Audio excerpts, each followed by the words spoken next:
du monde nous fait baisser dans les profondeurs de Satan. Amen.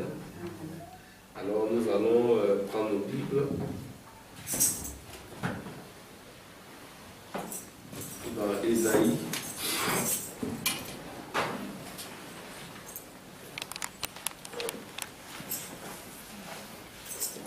Ésaïe 35.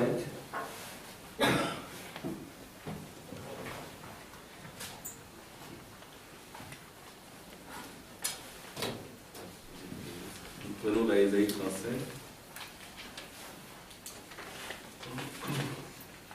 Ésaïe 35 au verset 8. Ésaïe 35 au verset 8. Je vais lire au nom du Seigneur.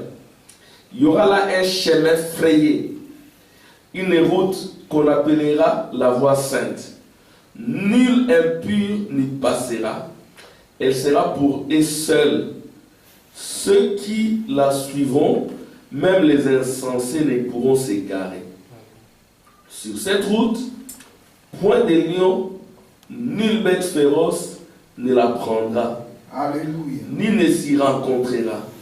Les délivrés y marcheront. Les rachetés de l'Éternel retourneront. Ils iront à Sion avec un chant de triomphe. Et une joie éternelle couronnera leur tête d'allégresse, et la joie s'approcheront. La douleur et les gémissements s'enfuiront. Amen. Alléluia. Nous allons prendre 1 Jean au chapitre 2. 1 Jean, c'est vers la fin.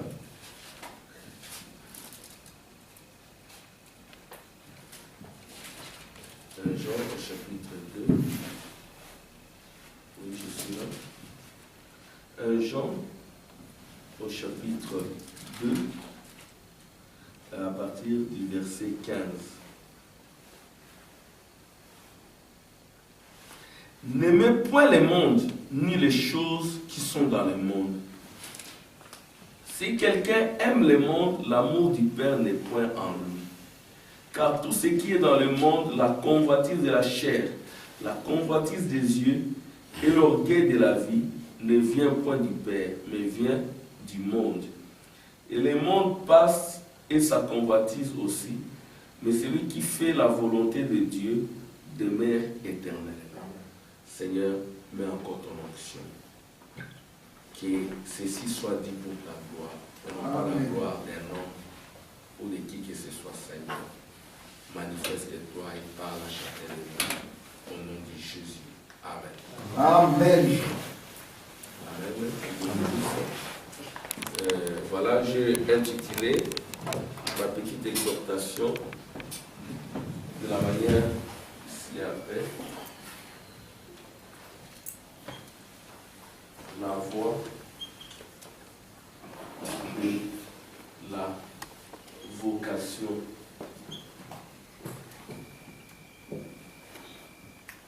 royale, entre parenthèses céleste, et ma seule ambition. Amen. Et voilà, donc, la vocation céleste, ou la voie de la vocation céleste est ma seule ambition. Cette voie ici, c'est aussi un chemin. Mais c'est un chemin qui est étroit. Et un insensé qui emprunte ce chemin ou cette voie ne peut jamais se perdre. Et sur ce chemin, il est dit point de lion, point de chien. Ça, c'est moi qui ajoute. Mais il y aura point d'animaux qui passeront par là. Quand on parle d'animaux, la Bible, c'est un livre de symboles. Il est question des hommes charnels. Les hommes charnels ne peuvent pas passer par ces chemins étroits. Jésus a dit, resserrez les chemins étroits, les chemins qui mènent à la vie. Amen. Peu de personnes passent par là. Et le chemin, c'est un homme. Amen. Le schéma a toujours été un homme. Quand on parle du chemin, n'est pas l'imagination charnelle d'une route par laquelle les gens peuvent passer. Le chemin, c'est un homme. C'est un homme qui est le chemin. C'est un homme qui est la voie. C'est ce que Frère Branham dit dans le trône. Tout ce qui a trait au trône, à la couronne, au royaume, se rapporte aux hommes. Donc quand on parle du chemin, c'est un homme. C'est ce que Jésus a dit, je suis le chemin. Amen. Et vous aussi, quand vous recevez la voix de Jésus, la paix de Jésus, amen, vous devenez le chemin. Parce que quand vous recevez Dieu, amen, vous devenez le canal de Dieu et vous devenez aussi Dieu. Vous êtes confondu à Dieu. C'est ainsi que Frère Branham dira dans la prédication, Lazare, Zachée, l'homme d'affaires, prêché le 21 janvier 1963, il dit que Dieu est sans forme. Dieu n'a pas de forme. Dieu n'a jamais eu une forme. Amen. Et Dieu prend une forme quand il entre dans son épouse. Quand il entre dans son peuple, alors il prend une forme. C'est-à-dire quand Dieu est entré dans l'homme Jésus, il a pris la forme de Jésus. Quand Dieu est entré dans l'homme Branham, il a pris la forme de Branham. Quand Dieu entre en vous, il prend votre forme. Et si Dieu est le chemin qui s'incarne en vous, vous devenez le chemin. Amen. C'est-à-dire qu'on doit passer par vous. Vous devenez même la porte. C'est-à-dire que dans ce temps de la fin, amen, l'homme qui a reçu la nuée de gloire, la plénitude de la divinité, devient la forme de Dieu. C'est-à-dire que nous croyons qu'aujourd'hui, le chemin étroit, c'est William Marion Branham. Il faut passer par là. Alléluia! Amen. La voie étroite, c'est William Marion Branham. Vous devez passer par lui. C'est-à-dire qu'il se tient à la porte. Il se tient sur la brèche entre le vivant et le mort. Amen. Il s'est tenu là. Amen. Et cette voie ici, c'est aussi une voie d'adoration. Ceci revient dire que quand vous suivez la voie spacieuse, vous suivez aussi la voie d'une adoration, mais cette adoration, ça sera l'adoration du diable. Cette voie spacieuse, c'est la voie du monde. C'est la voie des choses du monde. Mais cette voie-là, ça ne peut jamais conduire au royaume. C'est ainsi que quand nous venons ici, nous n'avons qu'une seule vocation. C'est la vocation royale. Nous n'avons qu'une seule ambition. C'est que cette vocation-là se réalise en nous. C'est ainsi que nous ne prêchons pas un royaume du manger et du boire. Nous ne prêchons pas un royaume de l'argent. Nous ne prêchons pas un royaume de la prospérité selon les mondes. Amen. Les royaumes que nous prêchons, ce n'est pas les royaumes de ces mondes. Parce que tout ce qui est de ces mondes périra et passera.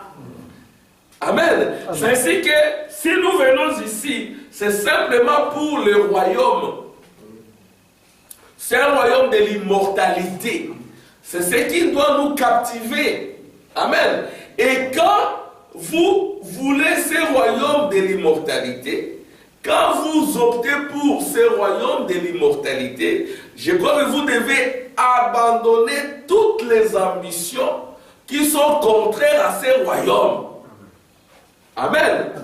Vous devez abandonner tous les désirs qui sont contraires à ces royaumes. Or, tous ces désirs, vous ne pouvez pas les abandonner par vous-même. C'est ainsi qu'il est dit que le salut, ça commence par une espérance. Amen.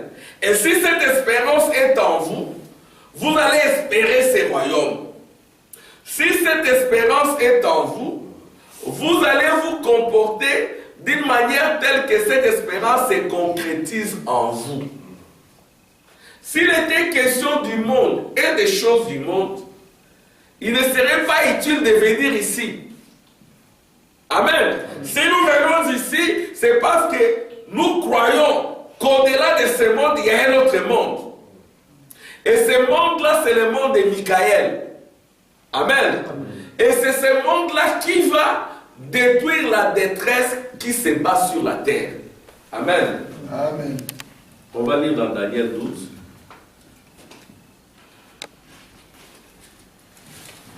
Daniel 12. Il est dit ceci. Ce temps-là, ça sera un temps de détresse. Que cela ne nous étonne pas. Ça sera un temps de détresse tel que, je vais lire dans Daniel 12, il est dit ceci. En ce temps-là s'élèvera Michael, Daniel 12, le grand chef des défenseurs des enfants de ton peuple. Et ce sera une époque de détresse telle qu'il n'y en a point eu de semblable depuis que les nations existent jusqu'à cette époque. En ce temps-là, ceux de ton peuple qui seront trouvés inscrits dans les livres seront sauvés. Donc il y aura un temps de détresse. Et ce temps de détresse, ça vient avec des pressions. La détresse vient avec des pressions. Amen. La détresse vient avec des plans. Et tous ces plans-là de la détresse, ce sont les plans du monde. Amen. Amen. Alors maintenant, au lieu que les gens se comparent au plan de Dieu, parce que Dieu a un plan pour chacun de nous. Dieu a un programme pour chacun de nous. Le monde a aussi un programme pour chacun de nous. Amen. Amen. Alors maintenant, les deux programmes, les deux plans vont s'entrechoquer. Le plan de Dieu, c'est Michael qui l'amène. Et le plan de Dieu, c'est pour tous ceux dont les noms ont été inscrits dès avant la fondation du monde. Amen. Et ce plan de Dieu, c'est le plan de paix. C'est le plan de joie. Amen. Amen. Et ce plan-là, c'est dans la parole. Mais il y a aussi les plans du monde. Alors maintenant, les gens, au lieu qu'ils se comparent au plan de Dieu, ils vont commencer à se comparer au plan du monde. Amen. Amen. Ce frère-là, il a une belle maison, et pourquoi pas moi? Amen. Celui-là, on a presque le même âge. Lui, il est déjà marié, pourquoi pas moi? Alors maintenant, quand on se compare comme cela, ça vous fait entrer dans une pression. Et automatiquement, vous oubliez que Dieu a un plan pour chacun de nous. Amen. Amen. Dieu a un plan pour toi, pour moi, peu importe ta situation. C'est comme Dieu avait un plan pour Joseph, le victorieux. Amen. Il était haï de ses propres frères. C'était le plan de Dieu. C'était difficile, mais c'était le chemin étroit, la voie étroite. C'est par cette voie-là que le plan de Dieu devait s'accomplir. Il devait accepter cette voie-là. Dans un premier temps, ça paraissait difficile. Comme pour les autres, leur plan, c'était un plan facile, spacieux. Le plan du monde, c'était un plan facile. Amen. Amen. Mais c'est un plan qui amène des pressions. Amen. Et quand vous vous conformez au plan du monde, ça va vous amener des pressions. Mais ce sont des pressions qui vont vous faire descendre dans l'enfer, l'abîme sans fond. Amen. Mais le plan de Dieu nous élève. C'est une voie étroite et difficile. Mais elle est censée qu'il passe par cette voie-là. Ne peut jamais se perdre. Mais c'est aussi par cette voie-là que s'accomplit l'amour divin.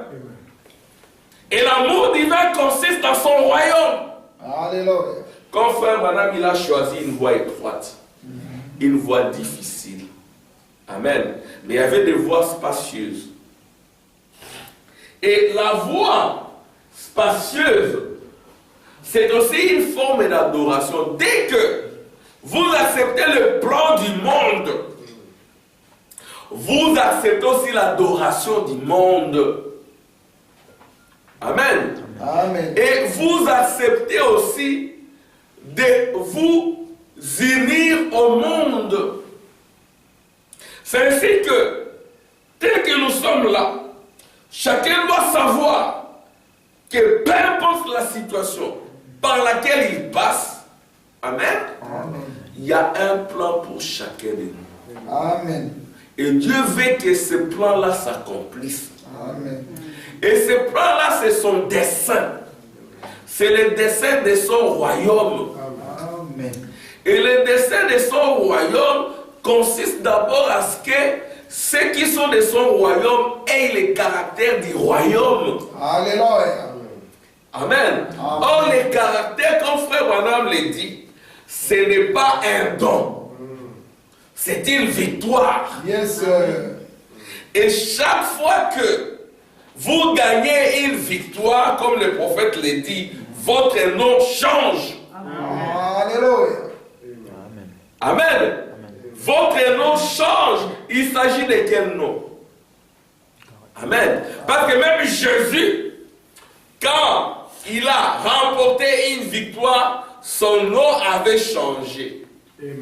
Amen. Sa nature, parce que le nom est une nature. Yes, sir. Amen. Le nom c'est une nature et la nature c'est un caractère. Amen. Sa nature a changé parce que quand Jean l'a vu de l'autre côté, il avait la forme d'une femme, d'une épouse. Mais il avait la voix des grandes eaux, des yeux de flammes de feu. Alléluia! De pieds de colonnes de feu. Il était totalement changé. Vous aussi, remportez une victoire, Dieu change votre nom. Vous recevez un nom nouveau que personne ne connaît si ce n'est celui qui le reçoit. Amen. C'est cela l'importance de la victoire. Mais quand vous êtes dans la défaite, amen, vous recevez aussi un nom, la mort, la perdition. C'est-à-dire que le diable qui vient au temps de la fin, il a aussi un nom, son nom s'appelle la mort. Amen. Amen. Il chevauche un cheval pâle dont le nom s'appelle la mort et ses élus aussi le suivent. Et le diable, comme frère Branham le dit, il rassemble ses élus aux quatre coins de la terre. Amen. Il rassemble ses élus aux quatre coins de la terre. Mais Jésus rassemble ses élus aux quatre coins du ciel. Amen. C'est ça. Parce que les élus de Jésus, les élus de Dieu, ne sont pas nés de la terre, ils sont nés au ciel. Amen. Amen. Amen. C'est ainsi que nous devons chercher le plan de Dieu pour chacune de nos vies. Yes. Vous verrez quelqu'un, comme je connais un garçon, quand on était au Congo, il était l'ami de mon petit frère. On était peut-être, selon le monde, assez âgés. Et lui, je suis déjà âgé. En tout cas, il faut que je cherche une femme. Et dans cette pression-là, il a cherché une femme. Parce que quand vous êtes dans la pression, vous ne pouvez pas faire un bon choix. Amen. Vous dites Amen. Amen. La pression ne peut jamais vous conduire dans un bon choix. Jamais. Il faut toujours chercher une retraite. Amen. Amen. La retraite, c'est se mettre à l'écart. Amen. Comme Jésus, Gethsémane, c'était son lieu de retraite. Frère Branham, son lieu de retraite, c'était Greens Mill.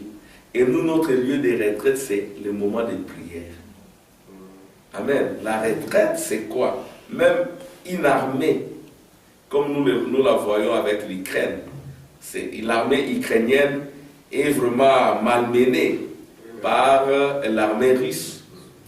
Amen. Ce n'est pas vraiment les rebelles ukrainiens qui se battent. C'est l'armée russe déguisée en rebelles ukrainiens. Et ils sont très forts. C'est difficile que les Ukrainiens qui sont cooptés par l'Union européenne sachent les combattre. C'est difficile. C'est quasiment impossible. Vous voyez? Alors maintenant, qu'est-ce qu'ils font? Ils font la retraite. C'est quand vous vous battez, qu'à un moment donné, vous sentez que vous êtes embrouillé, faites la retraite. Vous avez perdu peut-être une bataille, mais vous n'avez pas perdu la guerre. Amen.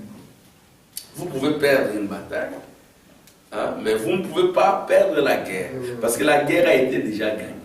Alléluia. Amen. Alors, faites une retraite, allez vous consacrer, n'allez pas de l'avant, reculez. C'est vrai que l'épouse de Jésus ne recule pas, elle avance. Et cette retraite-là, ce n'est pas que tu recules, non. Tu te ressources. Amen. Tu te ressources pour réattaquer. Amen. Dans cette affaire, je ne comprends plus ça très bien. Je me cache quelque part. Je me consacre. Je cherche la face de Dieu. Je libère la pression. Laissez échapper la pression. Alléluia. La pression des choses du monde. La pression des programmes du monde. 25 ans, je vais faire ceci. 30 ans, je ferai ça. 40 ans, je ferai ça. 50 ans, je ferai ça. Ça, c'est le plan du monde. Mais avez-vous déjà posé la question sur le plan de Dieu par rapport à votre vie? Aucune fois. Vous vous êtes déjà agenouillé dans la retraite. Ouais, les catholiques, ils utilisent le mot retraite. Ce sont des termes théologiques. La retraite, c'est chaque chrétien qui doit faire cette retraite-là. Mais nous, peut-être, nous ne le faisons pas comme les catholiques. Amen. Nous nous cachons quelque part. Nous prenons notre Bible. Nous nous cachons, nous essayons de méditer. Amen. Pour chercher le plan de Dieu. Et le plan de Dieu apporte la paix. Quand vous avez compris ce que Dieu veut pour votre vie, il n'y aura plus de pression. Amen. Vous n'aurez plus de pression. Vous aurez compris que le plan de Dieu pour moi, c'est ça, ça, ça, ça, ça. Et derrière ce plan, Dieu va vous apporter, amen, le désir de votre cœur, mais selon la volonté de Dieu. C'est ainsi que Jésus dira, si mes paroles demeurent en vous, si mes paroles demeurent en vous, demandez ce que vous voulez. Amen. Il y a une condition, que mes paroles demeurent d'abord en vous. N'avancez pas si les paroles de Dieu ne sont pas encore en vous. Et les paroles de Dieu, ce sont les pensées de Dieu. C'est la révélation.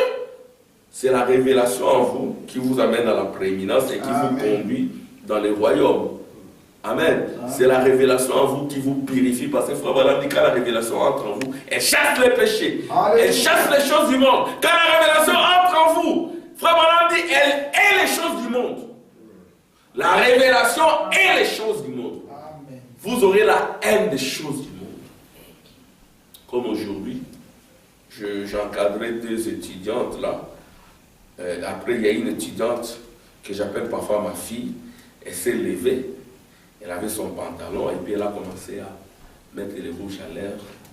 C'est une arabe. Je lui ai dit dans ma Bible, il est dit qu'une femme ne doit pas mettre des rouges à lèvres. J'ai encore ajouté, une femme ne doit pas porter des vêtements d'homme. Amen. Moi, je le prêche. Je suis direct avec elle. Ce sont des jeunes adolescentes. Hein. Elles sont jolies, belles, tout. Mais devant elles, je présente directement l'épée. Amen. J'ai mon épée. Comme Josué. Amen. Es-tu de notre ou de nos ennemis? Avoir toujours l'épée de la parole. Alléluia. En chaque circonstance. Amen. Mais jamais, c'est ça les guerriers. Amen. Vous avez l'épée. Vous buvez de l'eau avec votre épée. Vous ne déposez pas l'épée. Comme j'ai le gens de Gédéon. Amen. Ils ont l'épée, ils boivent de l'eau. Ils ont l'épée, ils travaillent. Alléluia! C'est pas que vous allez travailler, vous abandonnez votre épée. C'est ce que beaucoup de gens font. Ah, c'est le boulot. L'épée, tu laisses ça à la maison. Ah, je vais rendre mes cousines. Hein. Il y a une rencontre familiale. L'épée, tu laisses ça à la maison. Quand tu arrives là, on commence à te donner des bisous et tout. Où est ton épée? Tu l'as laissée à la maison. Tu es battu. Retourne prendre ton épée. Amen. Amen. Et détruis l'ennemi avec l'épée. Si tu as ton épée dans des rencontres familiales, Amen. Frère Branham faisait des rencontres familiales, c'est pas mauvais. Ils vont dire, allez, pasteur est venu. Allez, on va prier. Amen. Amen. Et vous savez que moi, je ne fais pas ça, je ne fais pas ça. Et peut-être ils vont, c'est ça les royaumes. Amen. C'est-à-dire qu'il y a une condition que les paroles de Dieu demeurent. C'est-à-dire que Frère Branham dira, c'est par là que je terminerai. Toujours dans la même prédication, il dira que même pour certaines guérisons et certaines délivrances, il y a des conditions. Amen. Il y a toujours des conditions. Paragraphe 17. Pour Dieu, là où Frère Branham dit que Dieu n'a pas de forme, vous pouvez prendre ça au début, juste au début. Zaché, l'homme d'affaires, paragraphe 6. Frère Branham dit ceci. Ici. De toute façon, je pense que nous ne sommes pas très formalistes ici, n'est-ce pas? Vous savez, ça ressemble un peu à Dieu. Ça, vous savez, la Bible dit Dieu est sans forme. Et nous n'avons pas de forme en tant qu'esprit de Dieu. Amen. Nous n'avons pas de forme. Bon, maintenant, ici, Frère Branham dit dans paragraphe 17, il dit ceci. Vous savez, dans la ligne des prières, souvent on va faire passer les gens et peut-être prier pour eux.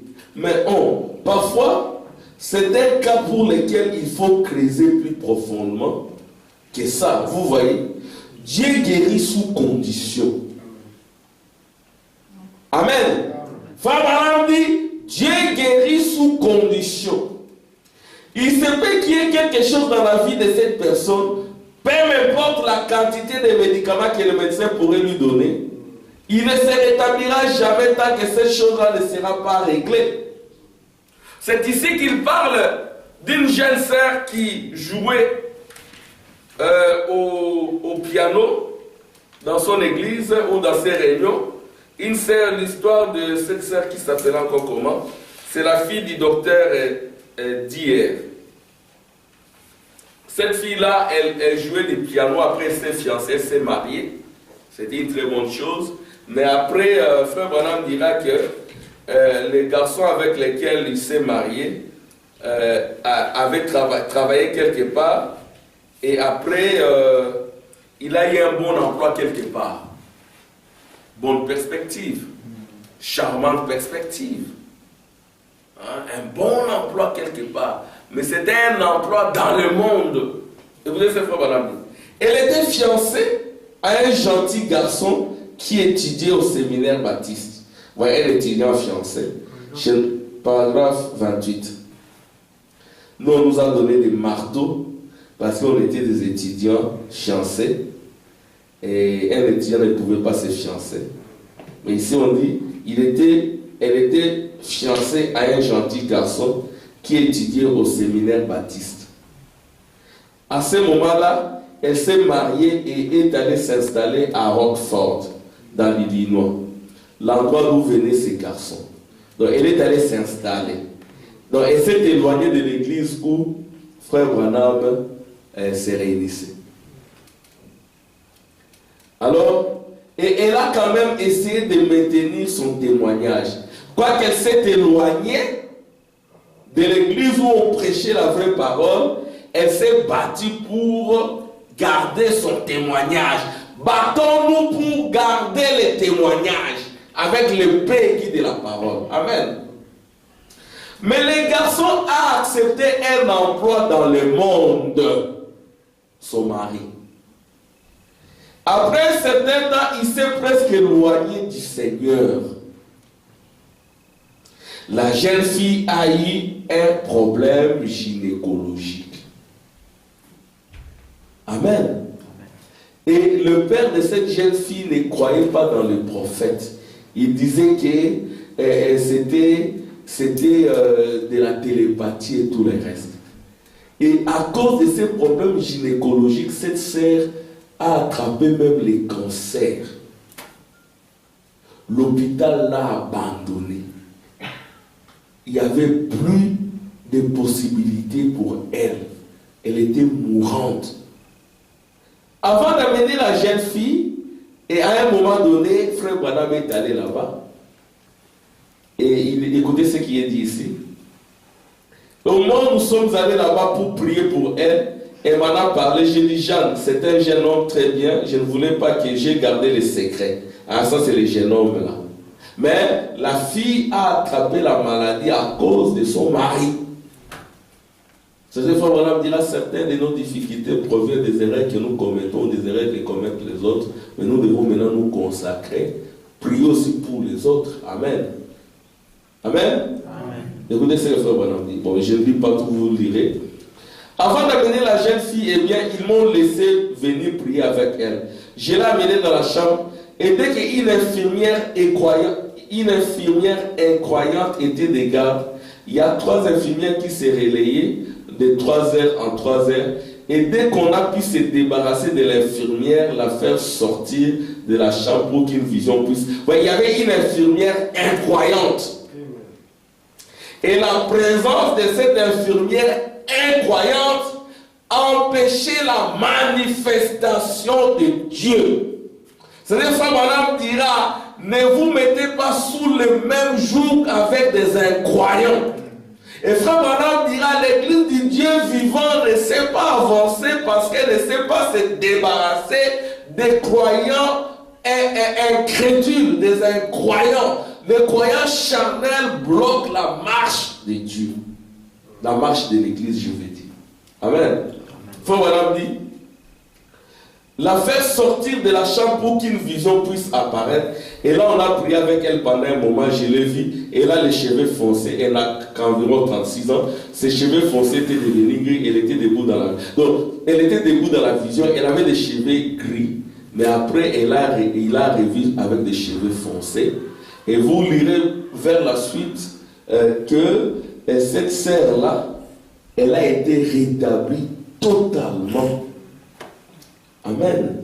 Elle ne pouvait pas aller aux toilettes. Elle est allée aux toilettes, elle est allée aux toilettes, elle est allée aux toilettes, jusqu'au point où le médecin a abandonné l'opération.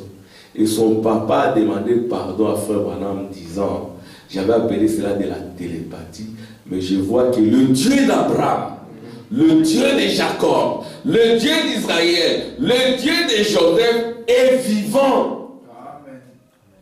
Mais acceptons simplement son plan.